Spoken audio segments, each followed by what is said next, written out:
রাত বাড়লে মায়া সন্তপর্ণের জল্লাদ রুস্তমের রুমে যায়। ওনার নিচে লুকিয়ে নেয় ধারালো একটি বড় চাকু। আরে মায়া, কেন আইলা? আসো বসো। আমি আপনার কাছে একটা জরুরি কাজে এসেছি চাচা।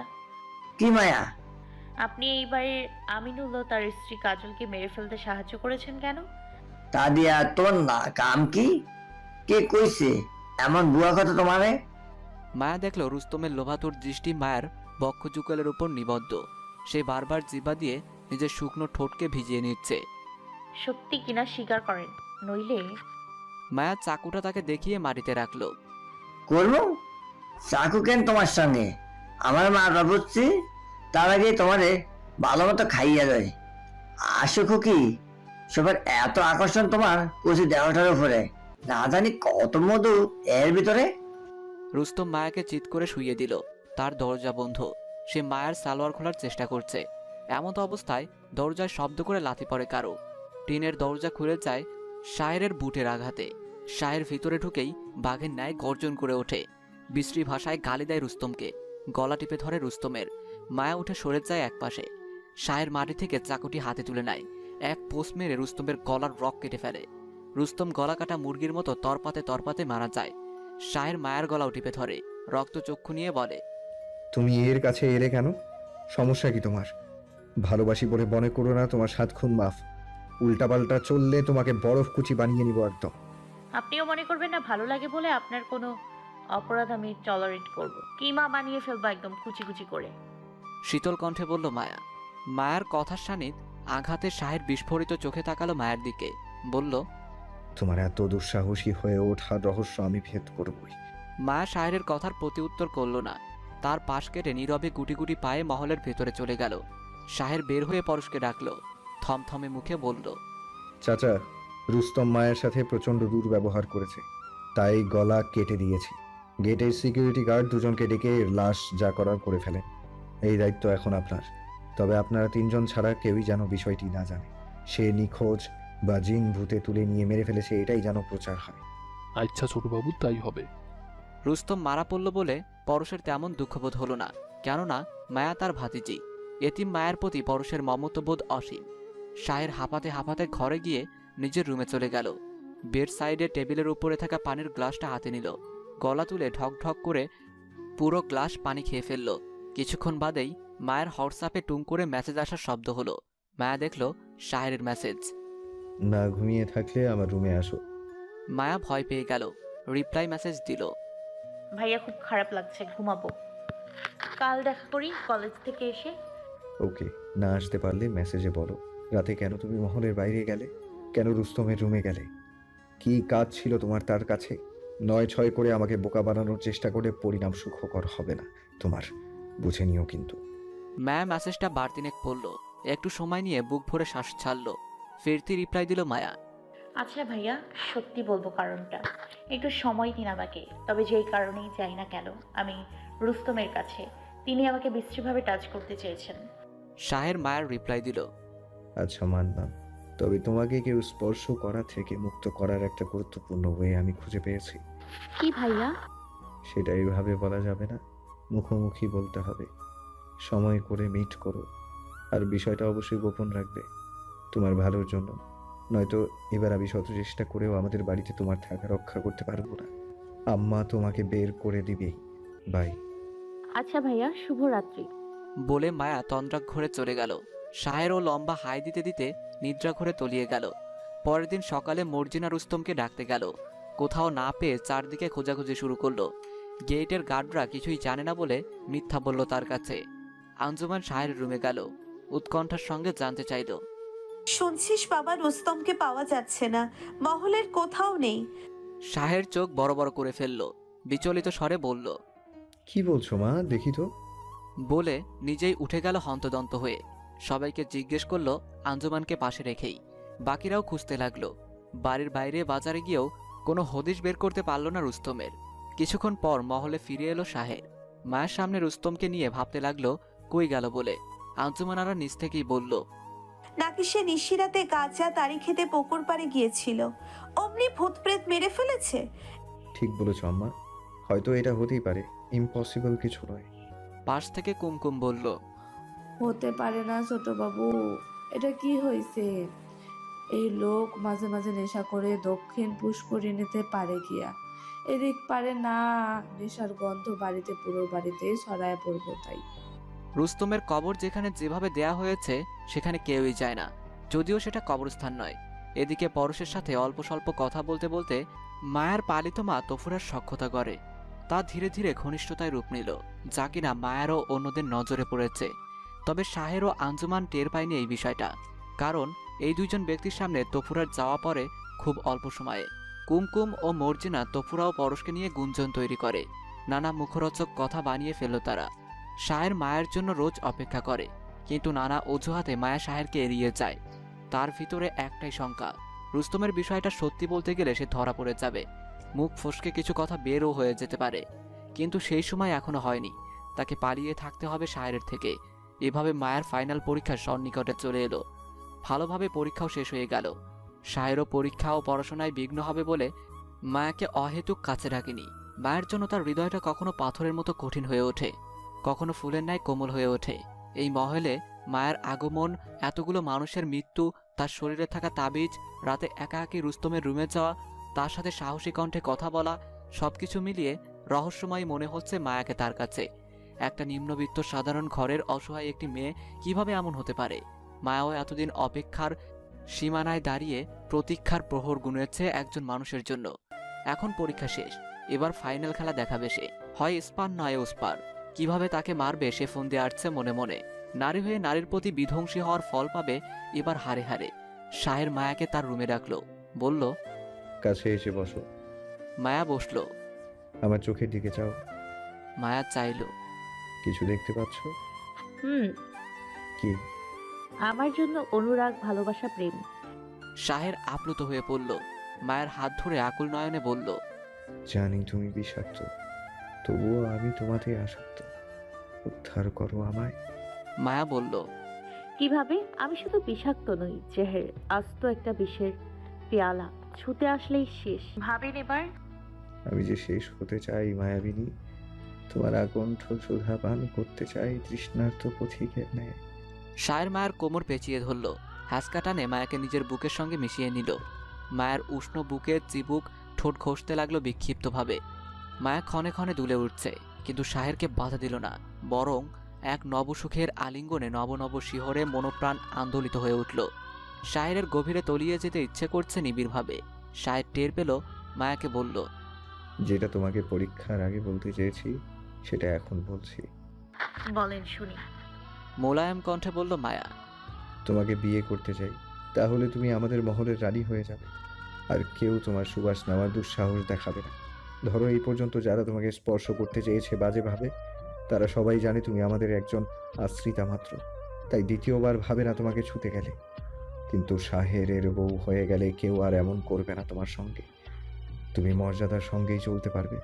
আর তোমার আম্মাও এখানে আছে, আশা করি তিনিও আমার মতো সুপাত্র পেয়ে খুশি হবেন। মায়া ভেবে দেখল শাহের যুক্তিটা শতভাগ পারফেক্ট, তাই সে আপত্তি করল না, বরং লাজুক হেসে বলল, আপনার যা ভালো মনে হয় তাই করেন। দুদিনের মধ্যেই শাহের মায়াকে নিয়ে কাজী অফিসে চলে গেল, বিয়ে করে নিয়ে এলো। মাথায় ওড়না দিয়ে মায়া আঞ্জুমানকে পা শুয়ে সালাম দিতে গেল।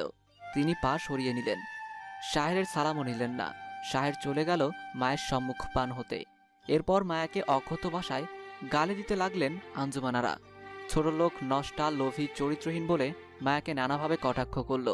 তার 2 দিন পরের এক ভোরের ঘটনা, কুমকুম অসুস্থ, তাই আঞ্জুমান মর্জিনাকে দিয়ে মায়াকে নিজের কক্ষে ডেকে নিলেন। শাশুড়ি মা ডেকেছেন আমায়?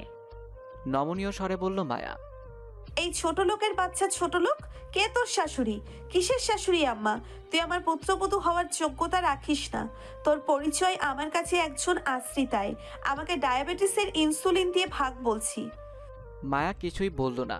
আঞ্জুমানারাকে ফ্রিজ থেকে ইনসুলিন বের করে নিল। তার প্রেসক্রিপশন হাতে নিল মায়া। সকালে কতটুকু দিতে হবে সেই পরিমাপটা দেখে নিল। মেডিসিন বক্স থেকে সিরিজটি হাতে নিল, ইনসুলিন ভরে নিল। আঞ্জুমানারা তাকে হাতের বাহু দেখিয়ে দিল। মায়া তার দেখানো স্থানে সিরিজটি পুশ করে দিল। মায়া তার সামনেই বসে রইল। আঞ্জুমানের দিকে সূক্ষ্ম চাহনি নিক্ষেপ করল। দেখল আঞ্জুমানার শরীর ক্রমশ নিস্তেজ হয়ে আসছে। আঞ্জুমানারা তাকে বলল, মনে হয় আমার ডায়াবেটিস নীল হতে যাচ্ছে। ইনসুলিনের ডোজ বেশি পড়ে গেল নাকি? মায়া আস্তে করে তার পাশে গিয়ে দাঁড়ালো, বলল, বেশি পড়ে যায়নি বড় চাচি। আপনার দেবর আমিনুলের মেয়ে মায়া ইচ্ছে করেই আপনাকে ডোজ বেশি দিয়েছে, যেমন করে আপনি আপনার স্বামীর মনে তার বাবা মাকে মেরে ফেলার জন্য ইন্ধনের ডোজটা বেশি দিয়েছেন। আঞ্জুমান আরা আতকে উঠল। কে কে তুমি? সেই মায়া কিভাবে তুমি হও? তুমি তো আঞ্জুমান আরার মুখের বাক্য কেড়ে নেয় মায়া, ইস, বলে নিজের ঠোঁটের উপর আঙ্গুল চেপে ধরে থামিয়ে দেয় তাকে, বলে, পরপারে ভালো থাকবেন বড় চাচি। আপনাদের অপরাধের প্রতিশোধ নিতে গিয়ে নিজেই অপরাধী হয়ে গেলাম।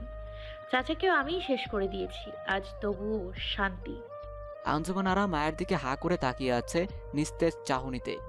কিছুই বলতে পারছে না, অবশ হয়ে আসছে তার সারা শরীর। প্রাণপ্রণে চেষ্টা করছে কাউকে ডাকার, কিন্তু পারছে না। অস্ফুট স্বরে অসহায় কণ্ঠে মায়াকে বলল, তুই খুনি, তুই শান্তি পাবি না কোনোদিন। আমার শান্তি তো আপনারা স্বামী স্ত্রী মিলে বহু আগেই শেষ করে দিয়েছেন। যার মা বাবাকে জীবন্ত হত্যা করা হয়, তার শান্তির প্রয়োজন নেই, তার বাঁচারও প্রয়োজন নেই এই পৃথিবীতে। সে চায় প্রতিশোধ, খুনের বদলে খুন। তারপর সে নিজে মরে যাবে একদিন, দান করে দেবে এই পুরো বাড়িটা। দুঃখ ভরা আবেগ নিয়ে ব্যথিত চিত্তে বলল মায়া। আঞ্জুমান আরার গোটা শরীর অসাড় হয়ে আসছে, তিলে তিলে নিঃশেষ হয়ে আসছে তার পঞ্চ ইন্দ্রিয়। তার প্রাণ প্রদীপ যখন নিবু নিবু, ঠিক তখনই মায়া রুম থেকে বের হয়ে গেল, গিয়ে শাহেরের রুমে ঢুকলো। শাহের ঘুমাচ্ছিল। দরজার ঠক ঠক আওয়াজ শুনে চোখ মেলে চাইল। শুভ সকাল ছোটবাবু, আসতে পারি? স্বাভাবিক কণ্ঠে বলল মায়া। শুভ স্নিগ্ধ সকাল মায়াবিনী, অনুমতি অনাবশ্যক। সুখী করার জন্য এলে, নাকি এখনো তোমার পার্সোনাল প্রবলেম চলছে? সুখী করার জন্য আসিনি, প্রবলেম চলমান। স্মিত হেসে বলল মায়া।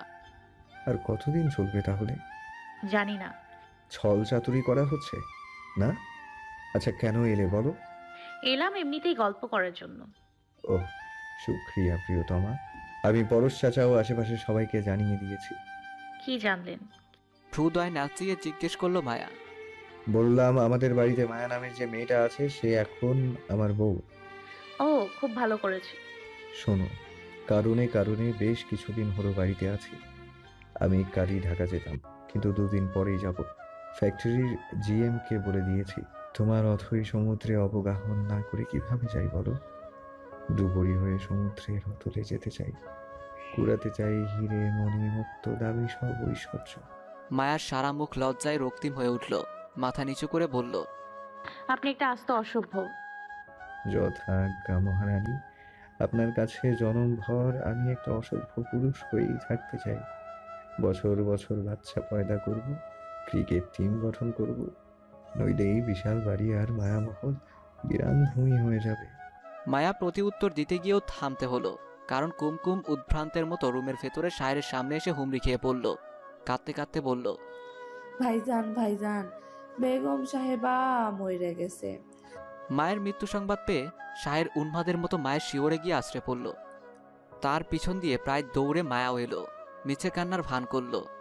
আম্মা, এই আম্মা, চোখ খুলো, কথা বলো আম্মা, তাকাও আমার দিকে। পাশে দাঁড়িয়ে আছে কুমকুম, জরিনা, পরশ। তপুরার চোখও ভেজা অল্প স্বল্প, কারণ তার সঙ্গে আঞ্জুমান আরার তেমন ভালো করে কথাও হয়নি। তুচ্ছ তাচ্ছিলের নজরে সে সবসময় তপুরাকে দেখে আসছে। বাকি সবাই কাঁদছে আউমাউ করে। শাহের তাদেরকে উদ্দেশ্য করে কান্না ভেজা কণ্ঠে বলল, হঠাৎ করে কি হলো আমার মায়ের? জানে না ছোট বাবু, আমি রুমে আইসা দেখি বেগম সাহেদা স্থিত হইয়া পইরা আছে।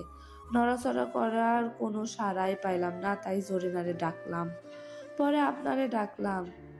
আম্মারে ইনসুলিন দেয়া হয়নি কুমকুম? ছোট বাবু, দেওয়া হয়েছে, আমি দেই নাই আইজ, ভাবি সাপ দিছে। কান্নারত সুরে বলল কুমকুম।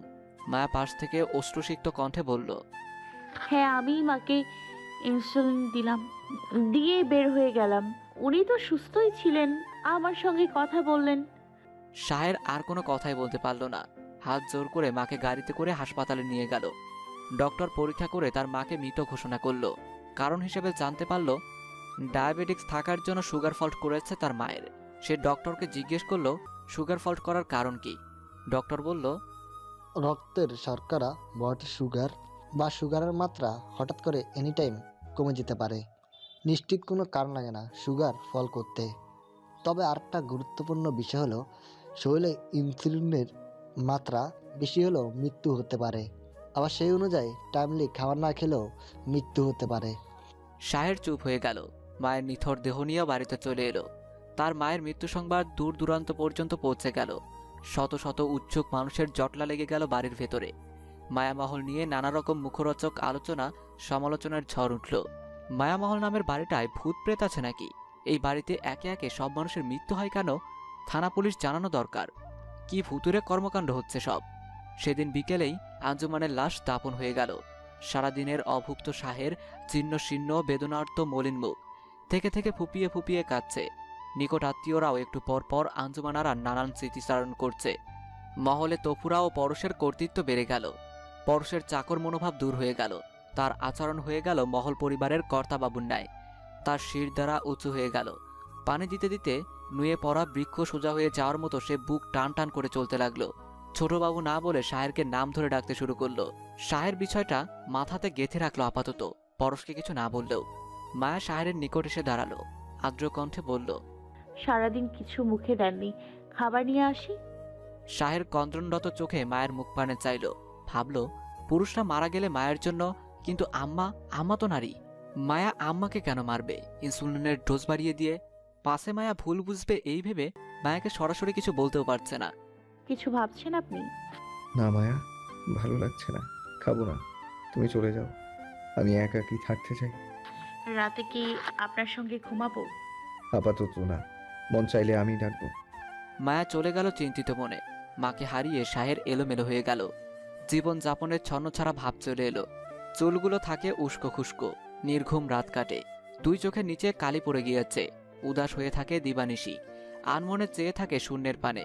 প্রতি মুহূর্তে মনের ভাঁজে অস্থিরতা বিরাজ করছে মায়াকে নিয়ে। বুঝে নিল মায়া হয়তো কোনো স্বাভাবিক কেউ নয়। তাকে বিয়ে করা জীবনের সবচেয়ে বড় ভুল হয়েছে। ভীষণ দুর্ভাবনায় নিমজ্জিত হয়ে গেল শাহের। মহলে গেটের নতুন দুই গার্ড, দুই চাকরানি ও পরশ ছাড়া কেউই বেঁচে রইল না। তাহলে তার মৃত্যুর উপলক্ষ তৈরি হতে কতক্ষণ? সে গ্রাম ছেড়ে চলে গেল। মায়ের একান্ত সান্নিধ্য পাওয়ার ইচ্ছাটুকু প্রায় মৃত তার মাঝে। বরং প্রণয়, আবেগ, অনুরাগ, অনুযোগ, ভালোবাসার স্থান দখল করে নিল শঙ্কা, সন্দেহ, কৌতূহল, ভীরুতা। নিজের অজান্তেই মায়াও ভালোবেসেছিল শাহেরকে। নিজের পরিচয় জানার পর সেই ভালোবাসা প্রগাঢ় হয়ে দাঁড়িয়েছিল। তাই শাহের জন্য তার হৃদয়টা পুরে খা খা হয়ে গিয়েছে। কিন্তু সেও পারেনি মা বাবার প্রতিশোধ না নিয়ে থাকতে। মায়া পরশকে সঙ্গে নিয়ে এক রাতে গুপ্তধন নামক সোনার গহনাগুলো উদ্ধার করলো। একবার চিন্তা করলো থানায় জমা দিবে, পরে চিন্তা করলো তারাও এগুলো নিয়ে নিবে। কোনো কল্যাণমূলক কাজে লাগাবে না। তার যে যা করার তাকেই করতে হবে। সে খোঁজ নিয়েও সেই সব পরিবারের উত্তরসূরিদের কোনো সন্ধান করতে পারেনি। তারপর অল্প কিছু গহনা রেখে বাকি সব কয়েক ভাগে ভাগ করে নিল। এক একদিন এক এক স্থানের স্বর্ণকারদের কাছে বাজার দরে বিক্রি করে দিল। বিক্রির সব টাকা আলমারিতে নিরাপদে রাখল। কারণ সব গহনা এক দোকান বা 2-3 দোকানে বিক্রি করলে ধরা পড়ে যেত। অমনি সব গহনা বাজেয়াপ্ত হয়ে যেত। বড় চাচা পরশকে নিয়ে মায়া এসব করলো আস্তে আস্তে। তার পরের দিন মায়া তফুরা ও পরশকে একসঙ্গে নিয়ে বসলো। গভীর নিঃশ্বাস ছেড়ে বলল, চাচা, আম্মা, আমি একটা সিদ্ধান্ত নিয়েছি। আম্মারও স্বামী নেই, চাচাও কখনো বিয়ে করেনি। এভাবে তো লাইফ চলতে পারে না। আপনারা বিয়ে করে ফেলেন। আম্মা মায়ামহলের বউ হিসেবে স্বীকৃতি পেয়ে গেল, আপনিও একজন সঙ্গী পেলেন। মায়ার গুরুদায়িত্ব পালনে পরশ ও তফুরা আনন্দিত হলো। পরদিনই তাদের বিয়ে হলো বাড়িতে কাজে ডেকে এনে। শাহেরকে শোনানো তারা জরুরি মনে করল না। সে হয়তো বাধা দিবে। আর এই মহলের, এই বাড়ির, জায়গা জমির একমাত্র মালিক মায়া। তার ইচ্ছে মতোই সব হবে। মায়া সঞ্চিত অর্থ থেকে বেশ কিছু অর্থ খরচ করলো পরশ ও তফুরার বিয়েকে কেন্দ্র করে। 5টা গরু খাওয়ালো কয়েক গ্রামের ধনী গরিব সবাইকে। মূলত তার উদ্দেশ্য ছিল গরিবদের পেট পুড়ে খাওয়ানো। সেই সময় মায়া চারিদিকে মায়ামহল বাড়ির একমাত্র কন্যা ও পুত্রবধূ হিসাবে পরিচিত পেয়ে গেল। পরশ তফুরার মাঝ বয়স। তফুরার আচরণ চলাফেরায় বিপুল পরিবর্তন এলো। সে নত হয়ে নরম সুরে এখন আর আগের মতো কথা বলে না। হাসি খুশি মুখে থাকে, কর্তি ভাব নিয়ে। সেই প্রশ্রয়, সুযোগ, ভালোবাসা মায়াই দিয়েছে। মায়ের পুনর্জন্ম দেয়া তফুরা তার কাছে মায়ের চেয়েও অমূল্য কিছু। নইলে আজ সে কোথায় থাকত? সংকোচ, দ্বিধা, জড়তা কাটিয়ে পরশ তফুরার বাসর হয়ে গেল। স্বামী স্ত্রী হিসেবে তাদের সময়গুলো মধুমাখা হয়ে উঠল। মায়ার শাহের সঙ্গে ফোনে কথা হয়। মায়া বহু অনুরোধ করলেও সায়ের বহু অজুহাতে বাড়ি আসে না। মায়া কারণ বুঝতে পারল, তবুও কিছুই বলল না। পরশ তপুরার বিয়ের বিষয়ে জানালে সায়ের ভয়ঙ্করভাবে খেপে গেল মায়ের উপর। ফোনের ওপাশ থেকে রগরগে স্বরে বলতে লাগলো,